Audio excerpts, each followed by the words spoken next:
बिस्मिल्लाहिर्रहमानिर्रहीम अस्सलामुअलैकुम।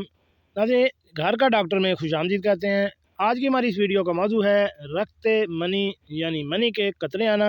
इसकी क्या वजूहात हैं और इसका क्या इलाज है, उसके बारे में मैं आपको तफसील से बताता हूँ। तो शुरू करते हैं आज की वीडियो।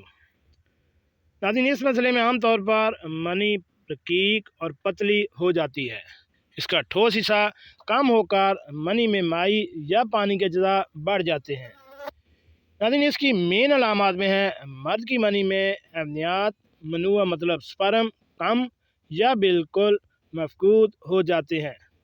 मनी का अक़वाम भी बहुत रकीक यानी पतला हो जाता है और जमा के दौरान इंजाल बहुत जल्दी हो जाता है। अक्सर ये देखा जाता है कि जमा के ख्याल से या बीवी के पास जाते ही कतरे आना शुरू हो जाते हैं।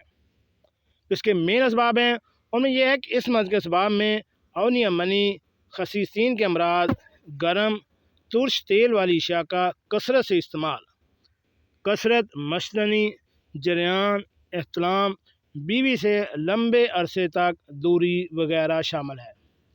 अब आ जाते हैं इसके इलाज की तरफ। यानी इसका इलाज बहुत ही आसान है। ज़्यादा से ज़्यादा सलाद वाली अशिया इस्तेमाल करें, कच्ची सब्जियों का इस्तेमाल ज़्यादा करें, तली हुई चीज़ों का इस्तेमाल बिल्कुल छोड़ दें। ठंडी चीज़ें मसलन दूध वगैरह ऐसी चीज़ों का इस्तेमाल करें और फलों का इस्तेमाल करें। अपने जिस्म में हिद्दत को कम करें, इससे आपकी मनी गाढ़ी हो जाएगी और आप इस बीमारी से छुटकारा हासिल कर सकते हैं। जी नाज़रीन, कैसी लगी आज की हमारी मालूमाती वीडियो? हमारे इस चैनल घर का डॉक्टर को सब्सक्राइब करें और साथ बेल आइकन का बटन भी प्रेस कर दें। मिलते हैं एक नई वीडियो के साथ। सलामु अलैकुम।